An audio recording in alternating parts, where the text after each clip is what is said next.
2025 preseason is in the books. The Dolphins victorious at Hard Rock Stadium with a 14-6 victory over the Jacksonville Jaguars. We're getting into it here on Locked On Dolphins.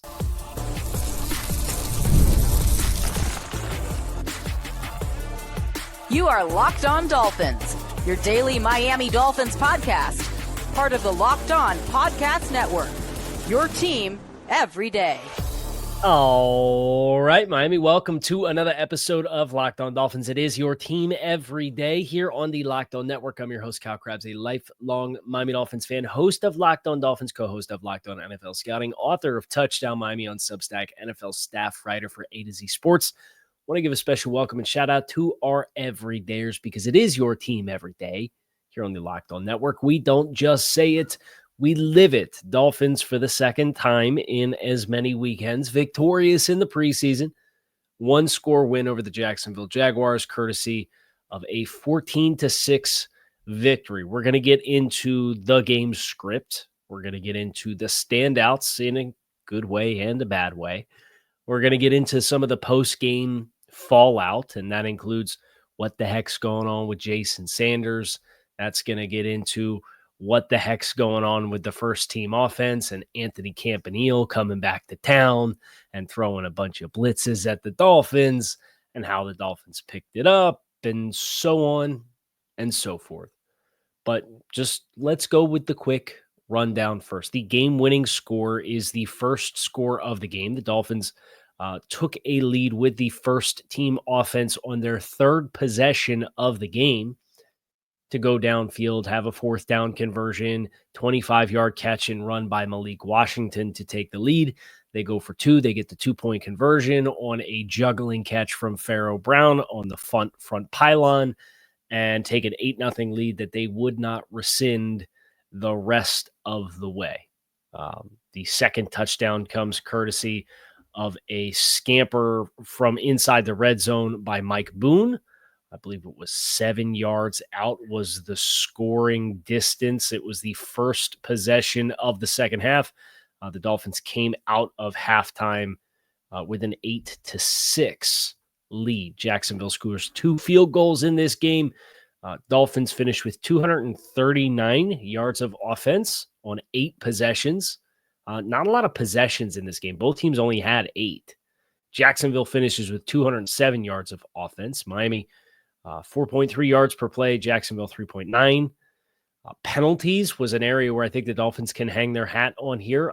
Conveniently enough, the first offensive play from scrimmage was an explosive. It was a drive starter. It was an 11-yard play that thrown into the flat for Malik Washington, called back because of illegal man downfield by Jonas Avainaya.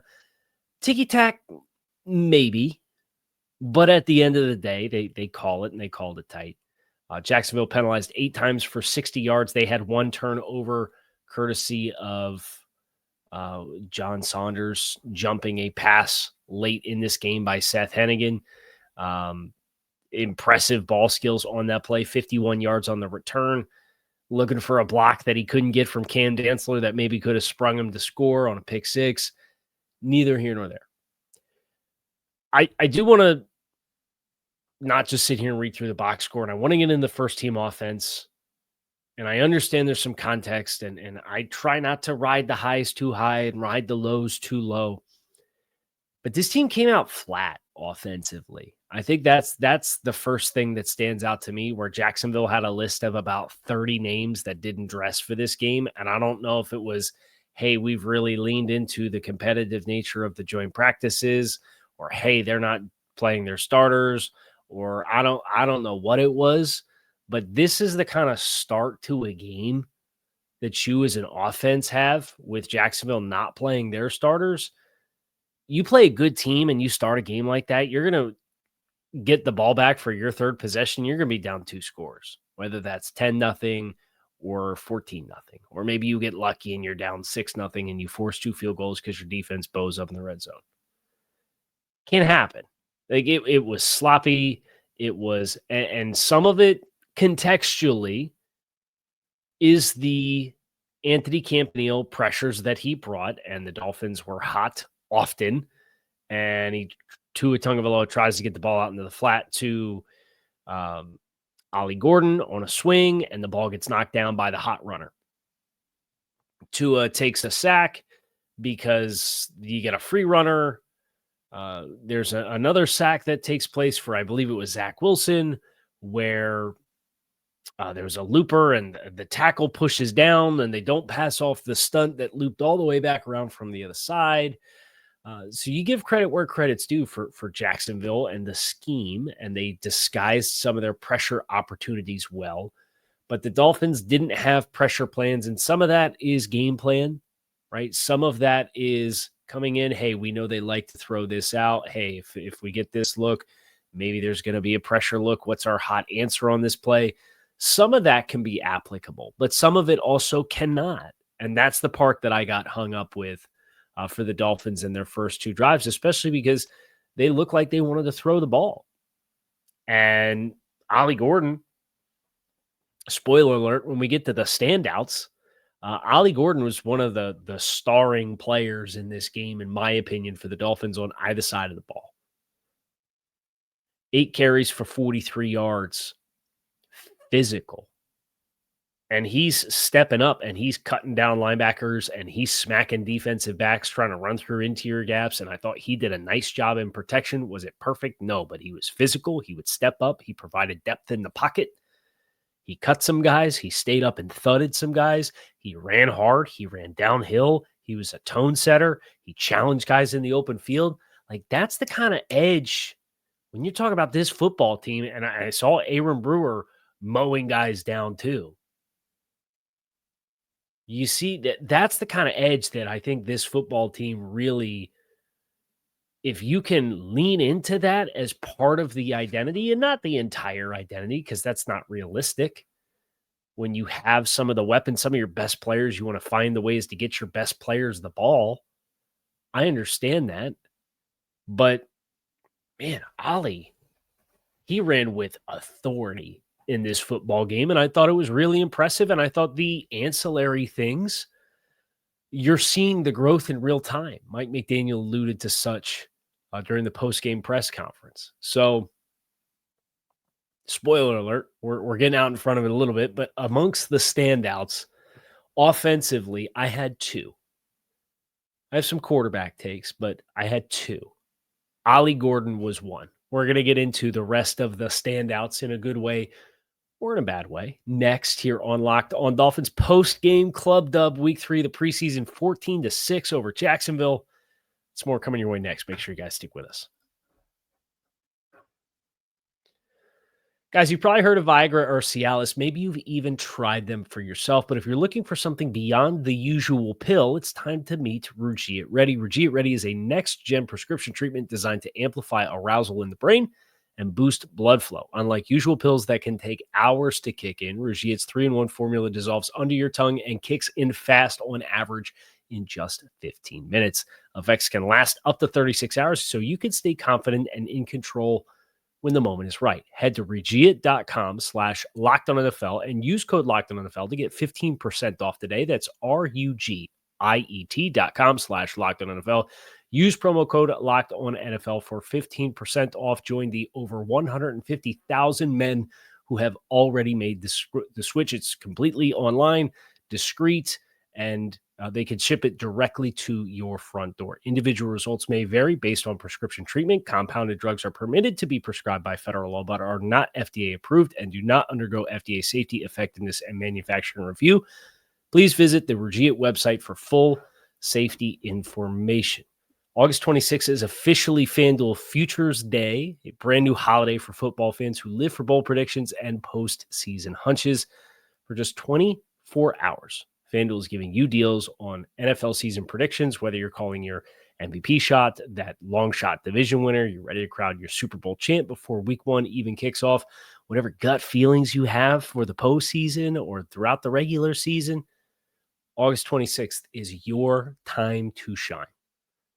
Visit FanDuel app today. Start planning your futures bets now because Futures Day is one day and one day only. FanDuel, play your game. Malik Washington is going to be a bigger piece of this offense than I think a lot of people anticipate. And I'm not saying Malik Washington's going to have 110 targets, but this offense needs the counter punches, right? You know what the bread and butter is, and it's 10 and 17. It's been that way for 3 years. That's kind of your whole offensive identity runs through those two players. Devon Achane, obviously, his emergence as a dual threat player in the backfield with the speed component, it's a nice continuation. Malik Washington's not cut from the same cloth. He's not a speedster. He's tough. He's smart. He's savvy. He gets spacing. He's got great hands. He does some of the dirty work. He's shifty. He gives you special team stuff. He gives you gritty reps. And darn it, if you're in a gotta-have-it situation, he's going to be friendly to Tua Tagovailoa because those two are on the same wavelength. They vibe. And that for Tua Tagovailoa, case in point, he was asked in the postgame about Darren Waller. Darren Waller went through the preseason or the pregame warm-up, was in pads for the game. Everybody lost their minds. Tua in the postgame. Haven't got a lot of reps with Darren Waller. You know who he's getting a lot of reps with? Malik Washington. Stand out in the best way possible. A super shifty 25-yard catch, run, juke a linebacker out of his jock, scamper for a touchdown. In addition to that, Malik, 2 returns, 14 and 13 yards in the punt return game as well. Both of those were shorter than A.J. Henning's 18-yard return. So I thought the punt return game was strong. Now, I did not think that Miami's kickoff coverage and contributions, if you're looking for standouts one way or another, I thought that was one of the common threads between both the Chicago and Detroit preseason games. I didn't think the Dolphins did as good of a job in this game against Jacksonville in that regard. But the punt game, strong. And Malik Washington has his fingerprints all over that job. He's going to be the primary punt returner. He's going to be the 11 personnel. Now, Nick Westbrook-Akine, I see out there throwing the block that gets Malik Washington into the end zone where you're taking a defensive back and you're walking him back 6, 7, 8 yards. Those two guys and how they split carries for 11 personnel is going to be really interesting. But I think there's opportunities where those guys can coexist on the field at the same time with one of your two marquee players. I think one of those two players can coexist with your two marquee players in wide receiver. I think 11 personnel, especially in neutral downs, right? Not 3rd and 8, not 3rd and 15, if you have an illegal man downfield, for example. But 2nd and 4, 1st and 10, some of your 11 personnel stuff, where I think that's where the role for a guy like Malik Washington could really shine. And man, you get Ollie Gordon rolling downhill. Really want to see. I remember us having some of these conversations last year with Jalen Wright when Tua was out about what some of your best concept runs look like. You saw it in the Jacksonville game last year to open the season when Jeff Wilson got like his sparing runs, and it was like, hey, man, you get some really good angles to run some power concepts. Now, the execution of what they had at the guard position last year didn't really lend itself very favorably to lean into doing that. But you've heard Frank Smith and Mike McDaniel, these guys this offseason, talk about the expansion of the menu of what you're able to do with a more diversified skill set in there and the interior offensive line group. And now you got a back that's really rolling going into the regular season that I would love to see find the proper weight of the carries and be somebody that can wear you out as you try to tackle him. Thought it was great. Defensively, but you have to start with this rush front. Zach Sealer, Bradley Chubb, Jaelan Phillips, Chop Robinson, where the center and the guards split like the Red Sea, and Chop Robinson comes screaming up the middle. So we get a Chop Robinson sack. We get Phillips getting held. Bradley Chubb's around the quarterback on more than one occasion. These guys were persistent. I thought that group had a great showing when they were out there. I was surprised to see Chop out there as long as he was for some stretches in the second quarter. But that's the group that the identity of the defense is anchored in.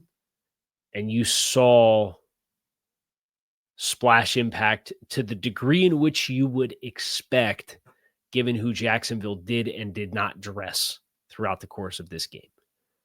So I think that stands out to me in a big way. As I looked across the back seven for Miami, I was kind of disappointed with the safety play, whether that was Elijah, who got a lot of run, whether that was Melifonwu, who I believe was the one who got ran over by Jaquindon Jackson. Were maybe a little late stepping up and fitting. I know Jack Jones had a nice tackle on the perimeter on a short hitch to help prevent a big gain. But I didn't really see a lot of flashy, splashy, other than obviously you had the Saunders interception in return for almost a pick six late in the game. But for your early guys, your guys that played early in the game, I thought Jason Marshall kind of played, you could tell he was amped up. I thought he played a little fast in not a great way. I thought Patrick McMorris missed some tackles. So like that whole DB group collectively was hoping to see a little bit more authority from, and I didn't know that we necessarily got it. Looking forward to going back over the sacks. The Dolphins quarterback sacked 6 times in this game. Each quarterback sacked twice. And kind of see what the coverage looked like. Obviously, and Mike McDaniel said this in the postgame, they threw a ton of pressures at Miami. And Mike said, a lot more than usually what you get in a third preseason game. So how much of this is getting caught with your pants around your ankles? How much of this is just the way that they disguised and executed? How much of this is your guys not uncovering and getting open? How much of this is the timing and not anticipating, or your hot not recognizing that there's a hot on? I think it's a lot more complicated than, Larry Borom gave up a sack to Tua. Yeah, Tua stepped up in a pocket that he probably could have stayed in or gone to his left. Larry Borom is protecting the set point, and the set point is suddenly no longer there, and he's taking an angular set to block the defensive end, and Tua runs up into the pocket and tries to go through the B gap where Larry has it protected because he's protecting it outside in. I don't think that one's as simple as, Larry Borom stinks, he gave up a sack. No, I want to watch the film to be able to see all the mechanics of the play happen at once and have confidence in how it played out and how it should have played out. And if Larry had the proper leverage and what Tua felt to prompt him to go right on that rep and see it from the back end to get a better feel for what spatially was around him. But I walked out of that sack for Tua and I was like, man, I think he either could have stayed in the pocket because he had depth of pocket, or if he wanted to flush, I felt like the rusher off the left side had got run all the way around the arc, and it had a vacancy over there as compared to the rusher to the right did not get ran around the arc. He was still on the upfield shoulder for Larry Borom, and that's where Tua stepped up into to try to get through the B gap. I thought this was Zach Wilson's best game for throwing to spots. We'll talk a little bit more about that, some more of the things that Mike McDaniel talked about in the post game, including Jason Sanders, an update there, an update on Jalen Wright. Get into all that next here on Locked On Dolphins. Make sure you guys stick with us.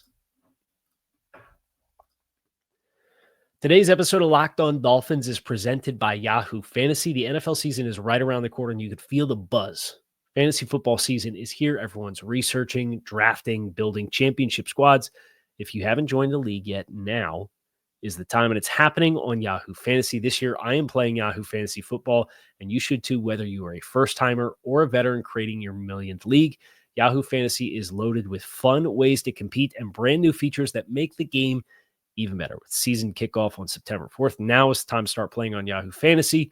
If you want more ways to play, you could try the brand new Yahoo Fantasy Guillotine League mode, where the lowest scoring team each week is eliminated until there is just one team left standing. If you want to play instantly with friends, try the new Draft with Friends mode. And if you prefer the classics, get your crew together and go head-to-head in a private league. The NFL season kicks off on September 4th, so don't wait. Join and start your league now. Draft now at yahoofantasy.com/lockedonnfl. That's yahoofantasy.com/lockedonnfl.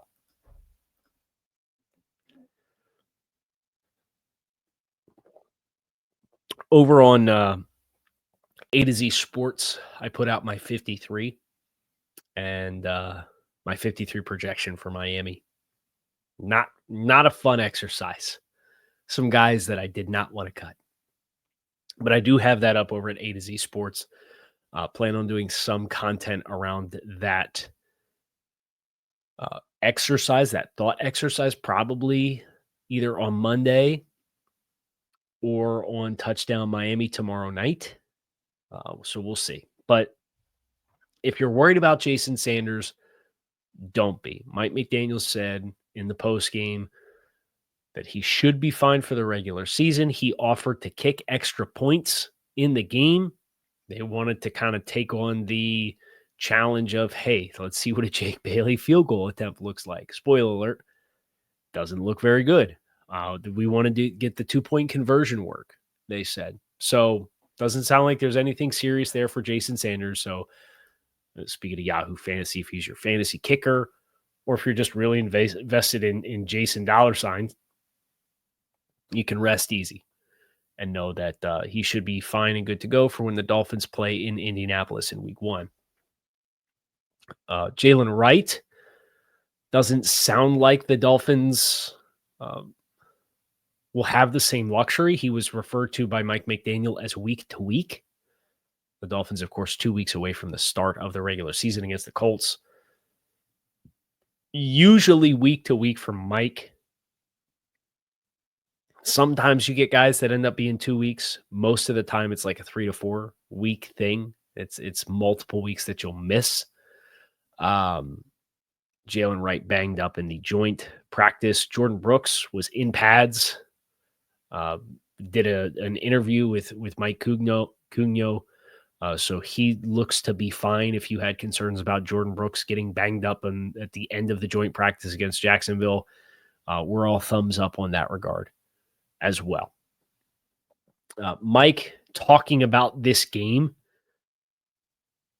talked about, to go back to Ollie Gordon, the element of rookie walls and how that is part of the challenge for a player like Ollie in staying up to his assignments and studies, because they're only going to get more complex. Mike said in this game he was very pleased with the procedural stuff. And of course, the Dolphins, from a penalties perspective, they had that penalty on the first offensive play from scrimmage from Jonah. And I didn't think he was like egregiously too far downfield, but they did call it. And it took an 11-play, it was a 16-yard swing and killed the first drive, really, if we're being honest. The rest of the game, they had 3 penalties for 13 yards. And Mike talked about in this game, he kind of gave the guys who weren't with the first team offense a little bit more sampling of the shift in motion, volume, and workload that comes with playing on the first team. And he was very pleased with procedurally. They didn't turn the ball over with all the pressure looks and blitzes that they caught. They did not have a lot of the procedural issues that they had. And he used that as kind of the foundation of, liked what happened here. I will say this, they tackled very poorly in this game. And I don't know what the central thesis was there. As far as the root of it, it was linebackers, it was safeties, it was guys at the point of attack. I thought the rush plans, as far as the quarterbacks getting off the spot and running the ball, the Dolphins on that first defensive possession had them backed up in a second and forever. And they end up getting a first down, fresh set of downs, because the quarterback, John Wolford, takes off. He runs 4 times for 25 yards. If you look at the rest of it, Jacksonville otherwise has 20 carries. I'm doing math in real time. This is going to be a disaster. 20 carries for 96 yards in the rest of the game, but 4 for 25 for John Wolford.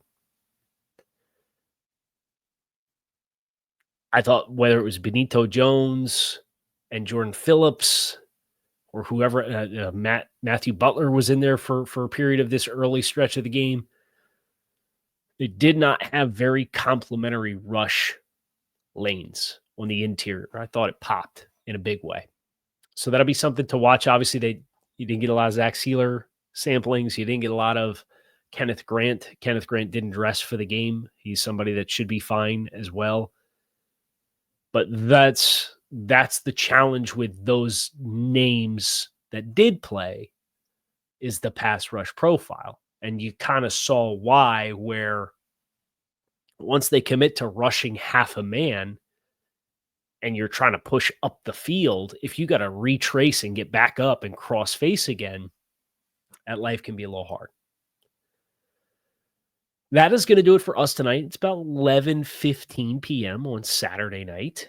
We're going to go ahead and wrap it up here. We'll get into the tape tomorrow. Monday, we'll talk about what we see. We'll get into whatever news comes out for the Dolphins and transactions as they get ready for cuts.